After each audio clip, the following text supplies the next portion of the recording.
بسم اللہ الرحمن الرحیم۔ سب سے پہلے میں آپ تمام احباب کا شکریہ ادا کرتا ہوں۔ سینٹرل پریس کلب نے ہمیشہ رول آف لا کے لیے اور جہاں بھی شخصی یا شہری آزادیوں کی بات ہوئی وہاں پہ آپ نے ہمیشہ سول سوسائٹی کا اور بالخصوص وکلا کا ہمیشہ ساتھ دیا، اس پہ میں آپ کا شکریہ ادا کرتا ہوں۔ اور آج چونکہ جو امپارٹنٹ ایشوز تھے جس پہ میں سمجھتا ہوں کہ سینٹرل بار ایسوسیشن جو آزاد کشمیر کی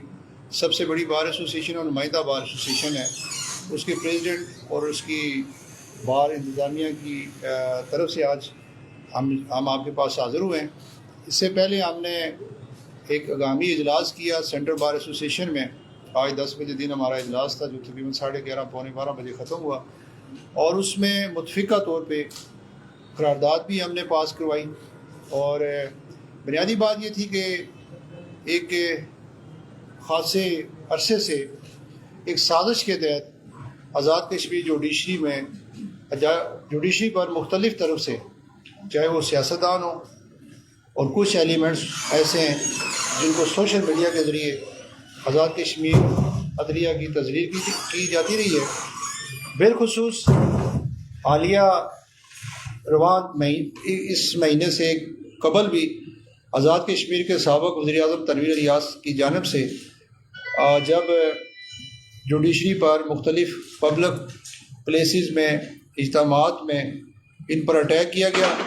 تو اس صورتحال میں وہاں پہ جو ہوا وہ سب نے دیکھا، اور میں سمجھتا ہوں کہ اعلیٰ عدلیہ کے بارے میں جب بھی کوئی ذمہ دار حکومت کا شخص ہو، اس کو گفتگو کرنے سے پہلے اپنے الفاظ کا چناؤ بہتر طریقے سے کرنا چاہیے۔ لیکن بدقسمتی سے آزاد کشمیر میں ایک ایسے شخص کو بار سے جو ہماری ہائی کورٹ اور سپریم کورٹ کی امارات ہیں اس کے باہر تک احتجاجی ریلی بھی نکالیں گے اور اظہار یکجہتی بھی کریں گے اپنی اعلیٰ عدلیہ کے ساتھ۔ اور اس کے بعد جو آج کا ہمارا اجلاس ہوا اس میں متفقہ طور پہ یہ بھی فیصلہ ہوا ہے، تو ہم نے متفقہ طور پہ یہ فیصلہ کیا ہے کہ جو ہفتہ جو ہمارا کمنگ سیٹرڈے ہفتہ، اس نے ہم نے پورے آزاد کشمیر کے صدور اور جنرل سیکرٹری کو آزاد کشمیر کے صدور جنرل سیکرٹری مظفر آباد میں ہم نے کانفرنس کا انعقاد کیا ہے، اور اس کے بعد ہم انشاءاللہ ہفتے کے روز سیکنڈ ٹائم ہماری پریس کانفرنس بھی ہوگی، متفقہ لائحہ عمل کا اعلان بھی کریں گے۔ اور میں سمجھتا ہوں کہ آزاد کشمیر جوڈیشری جو اس وقت باوقار جوڈیشری ہے اور اس کی جو فیصلہ جات ہیں اس کی مثالیں آپ پاکستان میں کسی وکیل کے ساتھ ملیں، کسی ریٹائرڈ جج کے ساتھ ملیں تو سارے لوگ ان کے فیصلہ جات کی مثالیں دیتے ہیں اور کوڈ کرتے ہیں۔ ہماری ورلڈ ناؤنڈ جوڈیشری ہے، اور میں سمجھتا ہوں کہ کسی کو یہ حق حاصل نہیں ہے کہ اس جوڈیشری آزاد کشمیر کی جوڈیشری کے خلاف سازش کرے اور اس کو ڈیفیم کرے۔ تو ہم نے یہ متفقہ فیصلہ کیا ہے کہ ہم اس کو ان اٹینڈنٹ نہیں چھوڑیں گے اور اس پر بھرپور مزاحمت کریں گے۔ اور ساتھ ہی جو سب سے امپورٹنٹ ایشو ہے وہ حالیہ دنوں میں پاکستان میں پیش آنے والے جو واقعات ہیں اس میں جس طرح فوجی تنصیبات پر حملے کیے گئے اور جس طرح وہاں پہ ایک ایسا ماحول کریٹ کیا گیا، نہ صرف اس سے ہمارے قومی اداروں کا وقار مجروح ہوا بلکہ پوری دنیا میں بالخصوص ہندوستان نے اس سارے معاملے پہ جس قدر اس کے سوشل میڈیا پہ اس کے جو ان کا میڈیا ہے پرنٹ اور الیکٹرانک میڈیا، اس میں جس طرح ہماری پوری دنیا میں جب رسائی ہوئی ہے اس کی ہم بھرپور مذمت کرتے ہیں، اور ہم انشاءاللہ یہاں سے نکل کے اظہار یکجہتی کے لیے باہر چوک تک جائیں گے پاک فوج کے ساتھ۔ تو میں سمجھتا ہوں کہ اس مرحلہ پر ہمارے قومی اداروں کا اگر وقار مجروح ہوتا ہے، ہمارے قومی ادارے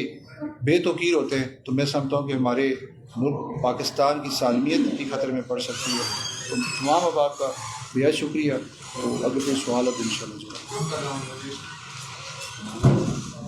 سر ججمنٹ ہوتی ہیں ان پہ بات بھی کی جاتی ہے، آپ بھی سمجھتے ہیں جس ٹائم باپ چاہ رہے ہیں یہ رشتہ شامل لا کے نہیں کریں گے، جس جو آج بھی کل کے اپنی پروٹیسٹ کرنے کا کہہ رہے ہیں سیٹرڈے جو کیا بتا رہے ہیں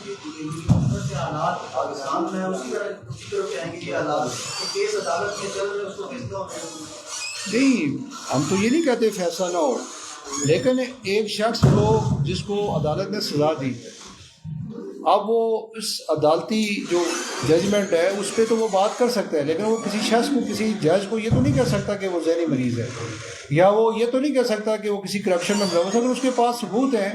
وہ سابق پرائم منسٹر ہے تو وہ ثبوت پیش کرے، اس ثبوت کی روشنی میں جو کارروائی ہمارے ملک کے اندر قانون ہے، آئین موجود ہے، ہمارا انٹرم کنسٹیٹیوشن ہے، اس میں ایک طریقہ کار ہے، ایک پروسیجر ہے، اس کو اڈاپٹ کریں۔ سپریم جوڈیشل کونسل میں آپ کو ریفرنس لے کے آئیں کسی جج کے خلاف، اگر آپ سمجھتے ہیں کہ اس پہ کسی بدعنوانی کا ایشو ہے، اگر اس کا کوئی ذہنی مریض ہے۔ مجھے تو معذرت کے ساتھ ذہنی مریض تو ہمارے وہ پرائم منسٹر صاحب لگتے ہیں جن کی کسی بات میں کوئی رابط ہی نہیں ہوتا، گفتگو کوئی اور فرما رہے تھے، اچانک ان کے ذہن میں ایک نئی چیز پیدا ہوتی ہے اور وہ اس پہ گفتگو کرنا شروع کر دیتے ہیں۔ تو میں سمجھتا ہوں کہ ہم نے جو بات دیکھیں، جب وہ پبلک پلیسز پہ جب وہ وہاں پہ بات کر رہے تھے تو اس وقت بھی جو ہم نے زیرو ٹالرنس رکھی، چونکہ یہ معاملہ براہ راست عدالتوں کا اور ایک شخص کا تھا، لیکن جب عدالت نے اس کو سزا دی، اب میں آپ کو بتاؤں کہ آپ سارے لوگ وہاں موجود تھے، جب اس کو چیف جسٹس صاحب نے 3 بار پوچھا کہ آپ کو ٹائم چاہیے، آپ اس کا جواب تحریری طور پہ دینا چاہتے، تو اس شخص کو اگر وہ اس کو اوپن کورٹ میں کنفیشن نہ کرتا نا، جب ایک آدمی قتل کرتا ہے، وہ اس کو جب استفسار اول میں جج پوچھتا ہے یہ الزام درست ہے تو وہ کہتا ہے درست ہے، تو اس کے بعد جج کے پاس کون سا آپشن رہ جاتا ہے کہ وہ اس کو سزا نہیں دے گا؟ تو جب ایک بندہ کنفیشن کرتا ہے قانون کے مطابق تو اس کے پاس جج کے پاس کون سا آپشن ہے کہ وہ اس کو یا تو اسپیئر کرے گا یا پھر اس کو پلنٹی دے گا۔ میں سمجھتا ہوں کہ جو پلنٹی اس کو دی گئی ہے، سزا دی گئی ہے، وہ کم ہے، اس پہ بھی ہم اوپر جا رہے ہیں سپریم کورٹ میں اس کی انہانسمنٹ کے لیے۔ تو میں سمجھتا ہوں کہ جو آپ نے سوال پوچھا ہے، یہ عدالتی فیصلوں پہ تو ہمیں کوئی اعتراض نہیں ہے، اس کو بھی ہماری لیگل ٹیم جو ہے لیگل ایڈ فراہم کر رہی ہے، بلکہ ملک کے بہترین وکیل جو ہے پاکستان سے بھی وہ سلیمان اکرم ریاض صاحب کو لے کے آ رہا ہے، باقی لوگوں کو لے کے آ رہا ہے، ہمیں تو کوئی اعتراض نہیں، لیکن ہم یہ چاہتے ہیں کہ ہمارے باوقار ادارے، آزاد کشمیر کے باوقار اداروں پہ اس طرح کے اٹیکس کسی صورت قابل قبول نہیں ہیں۔ جناب ایک سوال ہے، کر دیجیے۔ سردار تنویر الیاس اور ان کے وکلاء نے بارہا عدالت میں یہ اپنا موقف پیش کیا ہے کہ عدلیہ کے پاس سزا دینے کا اختیار تو ہے، لیکن ڈی نوٹیفائی کرنے کا اختیار کسی صورت ہائی کورٹ کے پاس نہیں ہے، اور وہ اسی موقف پہ جو سپریم کورٹ میں اپنا یہ موقف پیش کر رہے تھے کہ سزا کو کالا دم بیشک قرار نہ دیا جائے، لیکن جو ڈی سی والا نوٹیفکیشن اس کو کینسل کیا جائے، یہ ہائی کورٹ کی جورسڈکشن میں نہیں آتا۔ تو بحثیت قانون دان اس پہ ہماری ایجوکیشن کرتی ہے کہ کیا ایسا واقعی ہے یا اس بات میں بھی داروگوئی سے کام کیا جاتا ہے؟ دیکھیں جی، معاملہ ابھی سب جوڈیشل سپریم کورٹ میں اپیل میں گئے ہوئے ہیں، اس پہ کومنٹس کرنا بالکل مناسب بات نہیں ہے، لیکن جو بات آپ نے کی ہے میں آپ کو یہ بتا دوں، کنٹیمپٹ آف کورٹ کا جو قانون ہے اس میں بڑا واسٹ، انہوں نے یہ نہیں رکھا کہ 6 منتھ کی پنشمنٹ ہے، اس میں ڈسکریشن بھی ہے، وہ اس میں جو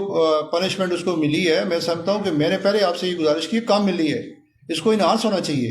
چونکہ دیکھیں نا بات یہ ہے کہ اب ایک آدمی جو سرے عام کسی عدالت کو کہتا ہے، جج کو کہتا ہے میں تمہارا دھواں نکالوں گا، تو پھر عدالتیں تو اس طرح دیکھیں نا، یہ عدالتیں باوقار ہیں تو ہمارے ملک کے اندر ایک توازن برقرار ہے۔ جب عدالتیں بے توقیر ہوں گی، جب عدالتوں کے فیصلوں پہ عمل درآمد نہیں ہوگا تو یہ معاشرہ جنگل کی طرح ہو جائے گا، جس کا دل چاہے گا کسی کو پکڑ کے لوٹ لے گا، کسی کی عزت میں ہاتھ ڈالے گا، کسی کو قتل کرے گا۔ تو اس لیے ضروری تھا کہ ہم نے یہ بات آپ سے پہلے گزارش کی ہے کہ ہم اس کی انہانسمنٹ کے لیے جا رہے ہیں، ہم تو سمجھتے ہیں کہ یہ کم یہ اس کو سزا ہی کم دی گئی ہے۔ تو باقی جو بات آپ نے کی، ابھی سپریم کورٹ میں جب سب جوڈیس ہے معاملہ، وہاں سے سپریم کورٹ فیصلہ کرے گی، اگر یہ کوئی ایسا قانونی نقطہ رہ گیا تو اس میں تو ابھی گنجائش موجود ہے۔ کوئی اور بات کوئی دوست کرنا چاہے؟